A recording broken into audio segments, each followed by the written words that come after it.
Hello friend, this is DP Thaplyal. Welcome to Economics with DP Thaplyal. आज हम बात करते हैं क्लास 12th के जो 2020-21 के लिए बोर्ड सीबीएसई बोर्ड के द्वारा जो सिलेबस दिया गया है उस पर हम डिस्कस करते हैं। सबसे पहले जब भी हम अपनी पढ़ाई को शुरू करते हैं तो हमें ज़रूरी है कि हमें सिलेबस का पता होना ज़रूरी है कि हमारे पास इकोनॉमिक्स में जो इस साल किन किन चीज़ों को पढ़ा जाना है, किन किन चीज़ों का एग्ज़ाम में कौन सी चीज़ें आएंगी, कौन सी चीज़ें इस साल के कंटेंट में हमारे पास सीबीएसई ने ले रखी हैं, किन चीज़ों को सीबीएसई ने इस साल नहीं लिया है। सीबीएसई हर साल अपने कैरिकुलम में थोड़ा बहुत चेंज करती रहती है, कुछ न्यू ऐड करता है, कुछ जो पहले से रहता है उसे नॉट टू बी एग्जामिन करवाता है, तो वो चेंज करता रहता है। तो इसलिए लेटेस्ट सिलेबस देखना सबसे पहले ज़रूरी है। सबसे पहले 12th इकोनॉमिक्स की बात कर रहे हैं तो 12th इकोनॉमिक्स का जो थ्योरी का पेपर होगा वो 80 मार्क्स का होता है और प्रोजेक्ट जो होगा वो 20 मार्क्स का होगा। हमारा जो इकोनॉमिक्स है दो पार्टों में बटा हुआ है। क्लास 12th का इकोनॉमिक्स दो बुक है, पहला है इंट्रोडक्टरी मैक्रो इकोनॉमिक्स और दूसरा पार्ट है इंडियन इकोनॉमिक डेवलपमेंट। तो ये हमारे पास दो बुक हैं और इन्हीं दो बुक के बेस पर हमारे पास दो पार्टों में बटा हुआ है हमारा इकोनॉमिक्स का जो सिलेबस है या पैटर्न है। और बोल रहे एग्जाम में भी हमारे पास जो क्वेश्चन आते हैं वो part A and part B के नाम से आते हैं। पार्ट ए 40 मार्क्स का है और पार्ट बी भी 40 मार्क्स का है। पार्ट सी प्रोजेक्ट का है और प्रोजेक्ट 20 मार्क्स का है। इस ढंग से 100 मार्क्स का क्वेश्चन पेपर हो गया। 100 में से 80 थ्योरी है और 20 प्रोजेक्ट मार्क्स है। अब सबसे पहले हम आते हैं इंट्रोडक्टरी मैक्रो इकोनॉमिक्स पर। मैक्रो इकोनॉमिक्स में हमारे पास जो यूनिट दी गई हैं वो 5 यूनिट है। सबसे पहला है national income and related aggregates. Board exam में ये यूनिट 10 मार्क्स वेटेज के लिए रखी गई है। सेकंड जो यूनिट है वो है money and banking. Board exam 6 marks के लिए वेटेज है इसका। थर्ड जो यूनिट है वो है determination of income and employment. ये 12 मार्क्स का यूनिट है, बड़ा यूनिट है, ज्यादा नंबर, सबसे ज्यादा नंबर की यूनिट यही है।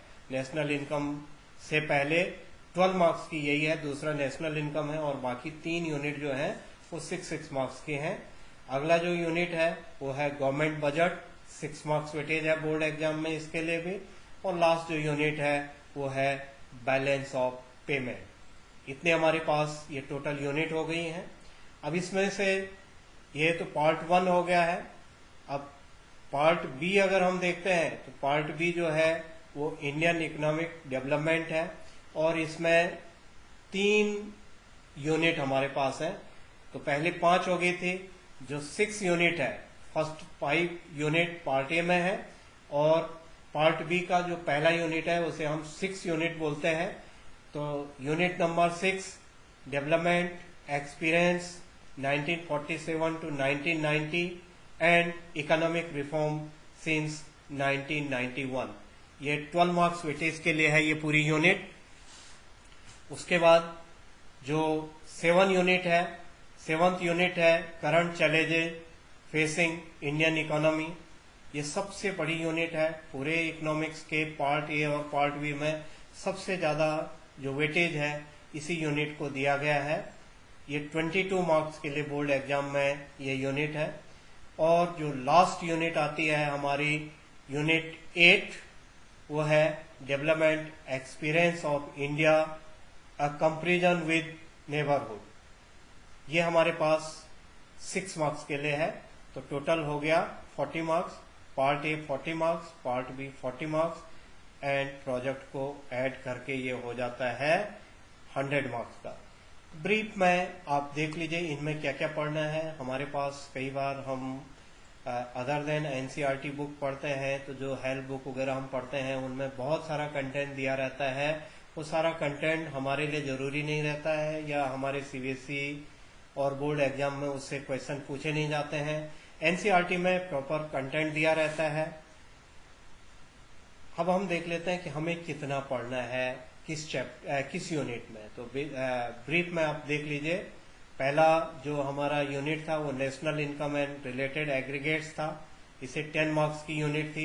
इसमें हमने क्या पढ़ना है, what is macro economics, basic concept in macro economics, consumption good, capital goods, final goods, intermediate goods, stock and flow, gross investment and depreciation. इसके अलावा इसी यूनिट में हमने जो पढ़ना है circular flow of income, 2 sector model, केवल 2 sector model पढ़ना है, 3, 4, 5 सेक्टर मॉडल हमारे पास नहीं है।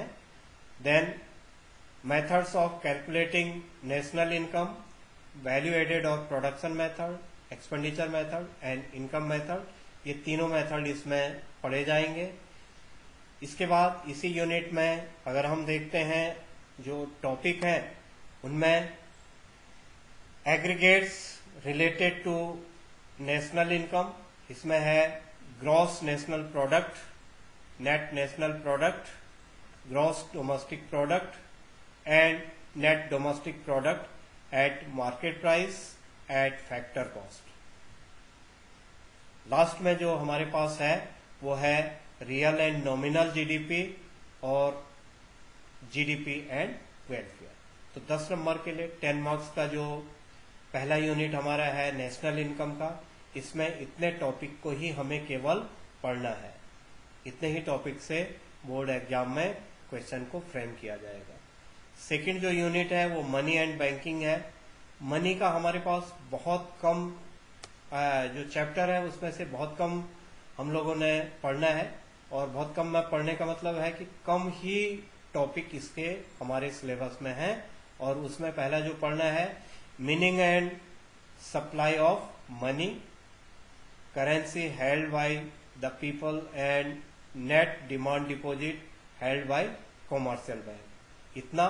और दूसरा इसी चैप्टर में जो पढ़ना है वो money creation by the commercial bank. तो मनी वाले चैप्टर में केवल ये 3 ही कॉन्सेप्ट हमने पढ़ने हैं। इसके अलावा जो भी कॉन्सेप्ट हैं वो हमारे पास बोर्ड एग्जाम के हिसाब से एग्जामिन नहीं होंगे। उसके बाद इसी यूनिट में मनी एंड बैंकिंग है। तो बैंकिंग में हमने क्या पढ़ना है, central bank and its function, example of the reserve bank of India, bank of issue, government bank, bankers bank, control of credit, ये सारे आरबीआई के फंक्शन है। तो सारे आरबीआई के फंक्शन पढ़ने हैं हमने। आरबीआई के फंक्शन में बैंक ऑफ इश्यू हो जाता है, फिर इसी में bankers bank, control of credit through bank rate, CRR, SLR, repo rate, reverse repo rate, open market operation and margin requirement.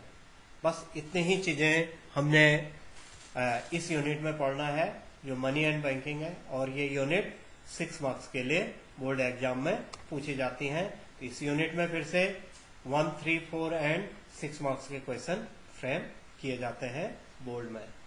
Third unit है determination of income and employment, ये 12 marks के लिए है। ये बड़ी यूनिट है।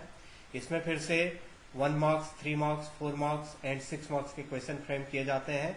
क्या हमने इसमें पढ़ना है, aggregate demand and it's components, propensity to consumption and propensity to save, APC, APS, MPC, MPS, short run equilibrium output, investment multiplier and its mechanism, meaning of full employment and involuntary unemployment। इसके अलावा इसी unit में जो हमने पढ़ना है problems of excess demand and deficient demand, measures to correct them and change in the government spending, tax and money supply. It means हमारी यहाँ पर physical policy and monetary policy, जिसे हम government spending, tax and money supply बोल रहे हैं, physical policy and monetary policy correct करने की। ये 12 मार्क्स का था। 4th यूनिट है government budget and the economy. इसे आप फिर से देख लीजिए। इसमें 6 मार्क्स की यूनिट में क्या क्या हमने तैयार करना है। Government budget, meaning, objective and components, classification of receipt, revenue receipt and capital receipt, classification of expenditure, revenue expenditure and capital expenditure. इसके अलावा इसी में हमने जो पढ़ना है measures of government deficit, revenue deficit. Deficit में कौन कौन से डेफिसिट पढ़ेंगे? तीनों डेफिसिट पढ़ने हैं, revenue deficit, fiscal deficit and primary deficit and their meaning. केवल यही इसमें हमने पढ़ना है। इसके अलावा इसके कॉन्सिक्वेंसेज वगैरह हमें इसमें नहीं पढ़ने हैं। केवल इतना ही हमने इसकी मीनिंग पढ़नी है और इन डेफिसिट के बारे में पढ़ना है। लास्ट जो यूनिट है वो है BOP, balance of payment. Balance of payment फिर से 6 मार्क्स की यूनिट है और इसमें हमें जो ध्यान में रखना है वो रखना है जिन चीजों को हमने पढ़ना है: balance of payment account, meaning and components, balance of payment deficit, balance of payment deficit, it's meaning. फिर उसी में हमने जो पढ़ना है वो पढ़ना है foreign exchange rate, meaning of fix and flexible rate and manage floating, determination of exchange rate in A free market. Free market system में हमने डिटर्मिनेशन करना है फॉरेन एक्सचेंज रेट को।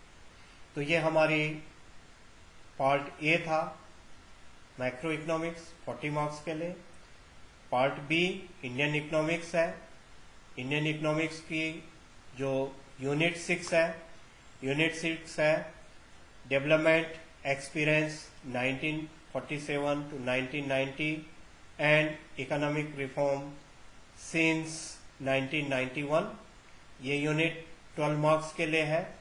इसमें जिन चीजों को स्टडी करना है हमने: a brief introduction of the state of Indian economy on the eve of independence, Indian economic system and common goals of 5-year plan. इसमें केवल कॉमन गोल ही को पढ़ा जाएगा, बाकी चीजों को इसमें हमें नहीं पढ़ना है। केवल 5 year के कॉमन गोल पढ़ने हैं। ऑब्जेक्टिव वगैरह सब चीजें उसमें केवल कॉमन गोलों के बारे में ही 5-year प्लान के हमें पढ़ना है, जबकि कंटेंट में बहुत कुछ हमारे पास दिया गया है, लेकिन हमने कॉमन गोल्स को ही 5-year प्लान में पढ़ना है। उसके बाद इसी यूनिट में main features, problem, policies of agriculture. इसमें एग्रीकल्चर की जो पॉलिसीज थी, जो इसको हम क्लासिफाइड करते थे, जो रिफॉर्म को क्लासिफाई करते थे, इसमें हम 3 रिफॉर्म को पढ़ते थे, लेकिन अब हमें केवल इंस्टीट्यूशनल एस्पेक्ट को ही पढ़ना है। लास्ट ईयर तक इसमें जो हमारे पास था technological, institutional and general reform, 3 reform हम पढ़ते थे, लेकिन अब की बार केवल और केवल इंस्टीट्यूशनल एस्पेक्ट ही रखा गया है। इसका मतलब हमें वो 2 चीजें नहीं पढ़नी है जो पहले से पिछले साल से सिलेबस में थी, और वो था टेक्निकल, टेक्नोलॉजिकल और जनरल रिफॉर्म। तो केवल एक ही पढ़ना हमें, institutional aspect and new agriculture strategy. फिर हमने इंडस्ट्रीज पढ़नी है।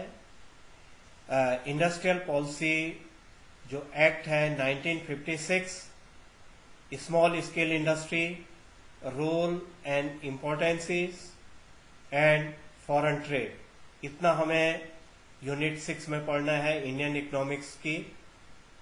फिर यूनिट 7 है current challenges facing Indian economy.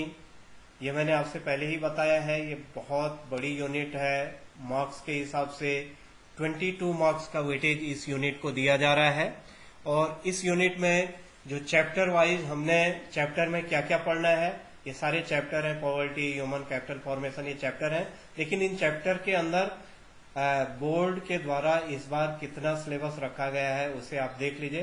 Poverty में रखा गया है absolute and relative poverty, main programmes for poverty alleviation, a critical assessment, poverty का क्रिटिकल असेसमेंट करना है। बस इतनी ही चीजें पॉवर्टी में पढ़ी जाएंगी। देन ह्यूमन कैपिटल फॉर्मेशन में जो अगला चैप्टर है इस यूनिट का, human capital formation, how people become resource, role of human capital in economic development, growth of educational sector in India, ये हमने ह्यूमन कैपिटल फॉर्मेशन में पढ़ना है। देन है रूरल डेवलपमेंट की इश्यूज, रूरल डेवलपमेंट के की इश्यूज पढ़ने हैं।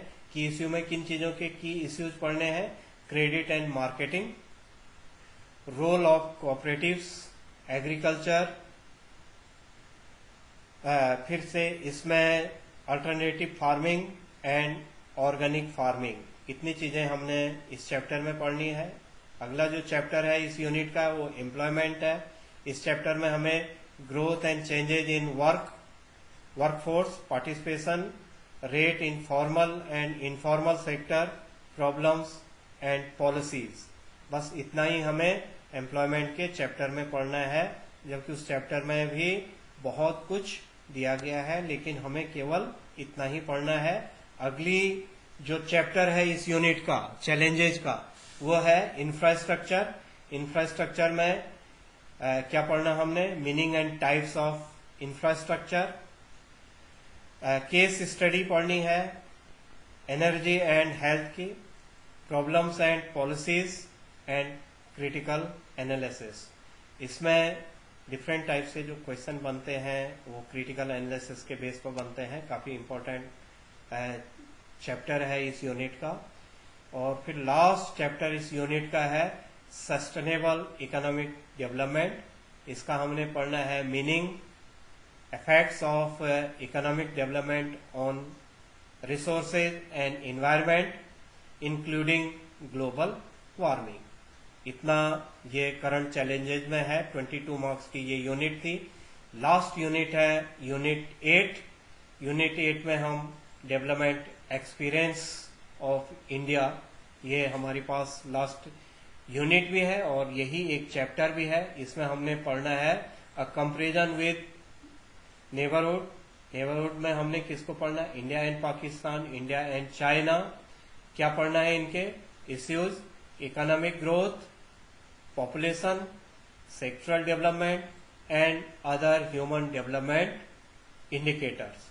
इतनी चीजें हमें इस साल के सिलेबस में, अभी तक का जो सिलेबस सीबीएसई ने दिया है, ये सीबीएसई ने 16 मार्च 2020 को जो पब्लिश सिलेबस है उसी का पार्ट ये है, जो लेटेस्ट है आज की डेट पर। ये 23 अप्रैल को, जो 23 अप्रैल 2020 तक जो सीबीएसई के चेंजेज और जो सिलेबस था वो ये है। आगे अगर फिर से कोई चेंज आता है सिलेबस में तो आपको फिर से इंटीमेट कर लिया जाएगा, आपसे डिस्कस कर लिया जाएगा। फिलहाल इतना ही इसमें दिया गया है।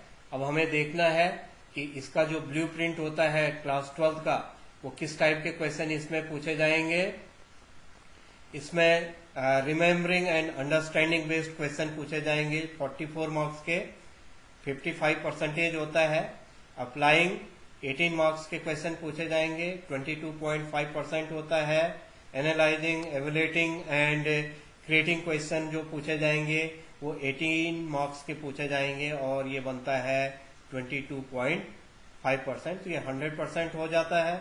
इस ढंग से इसे आपके जो क्वेश्चन फ्रेम किए जाएंगे वो इसी टाइप से फ्रेम किए जाएंगे। आपके पास अभी तक के जो पैटर्न है उस पैटर्न में टोटल 34 क्वेश्चन को पूछा जाता है और उन 34 क्वेश्चन में 17 क्वेश्चन पार्ट ए में पूछे जाते हैं, 17 क्वेश्चन पार्ट बी में पूछे जाते हैं और इसी बेस पर आपका ये इस साल के लिए जो क्लास 12 का सिलेबस है आप इसकी स्टडी इसी हिसाब से करते रहेंगे। Thank you for watching video. आप इसी के बेस पर जब जब आप पढ़ना शुरू करते हैं इन चीज़ों को बार बार देखते रहेंगे, उसी के बाद आप आगे पढ़ेंगे।